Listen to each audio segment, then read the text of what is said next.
Este é um caso real. Um cuidador, durante sua patrulha de rotina, percebeu fumaça e fogo adiante.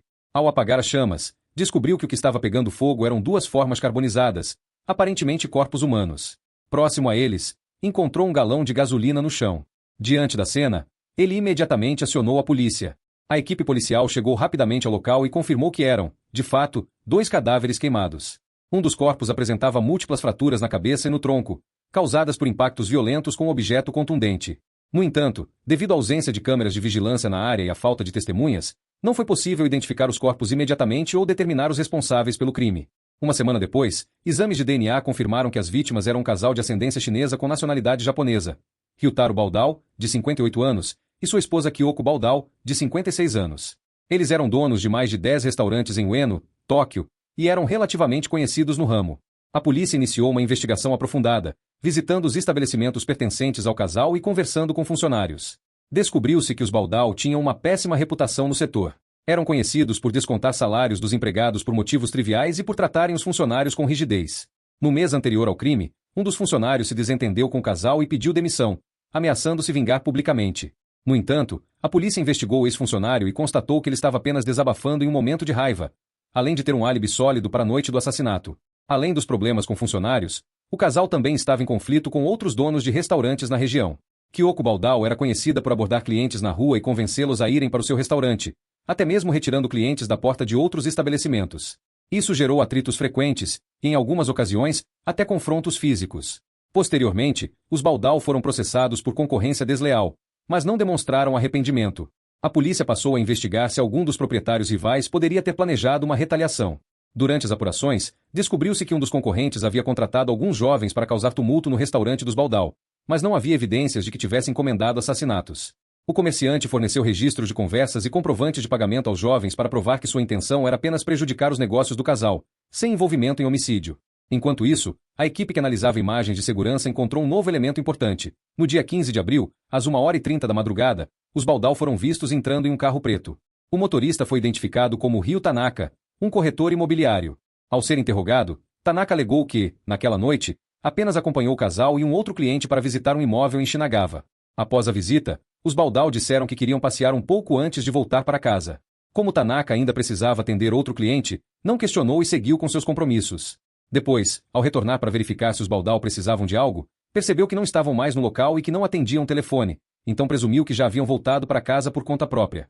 A polícia achou estranho que uma visita a um imóvel fosse marcada para um horário tão tarde, mas, ao revisar o registro da câmera veicular de Tanaka, confirmou-se que ele realmente deixou o local logo após a visita, sem tempo para cometer o crime. A investigação então se voltou para o imóvel que os Baldao haviam visitado, pois era o último local onde foram vistos com vida. No dia 25 de abril, peritos encontraram vestígios de sangue na garagem de uma casa vazia. Exames de DNA confirmaram que o sangue pertencia a Kyoko Baldao. Quando a polícia começou a aprofundar a investigação nesse local, um homem chamado Ryo Ayama se entregou voluntariamente à polícia. Ayama alegou que havia sido contratado por um homem misterioso para participar do crime, mas que sua única função era providenciar um carro e combustível. Ele não estava envolvido no assassinato em si e não sabia detalhes do plano. Disse ainda que não podia revelar mais informações porque o mandante era uma pessoa muito perigosa e que temia represálias. Para pressioná-lo, a polícia afirmou que já possuía provas de que ele havia se encontrado com o suposto mandante em um bar. Sabendo que a investigação eventualmente chegaria até essa pessoa, Ayama finalmente revelou o nome do mandante, Hikaru Sasaki. No dia 29 de abril, Hikaru Sasaki foi preso no aeroporto, enquanto tentava fugir do país. Durante o interrogatório, ele admitiu ser um dos organizadores do crime, mas alegou que não agiu sozinho. Segundo ele, contratou Ayama por 1,4 milhão de ienes para providenciar o veículo e o combustível, mas, como não queria sujar as próprias mãos, pagou mais 500 mil ienes para que dois desconhecidos, conhecidos apenas como o Homem de Los Angeles e Jian Guanji, executassem o assassinato.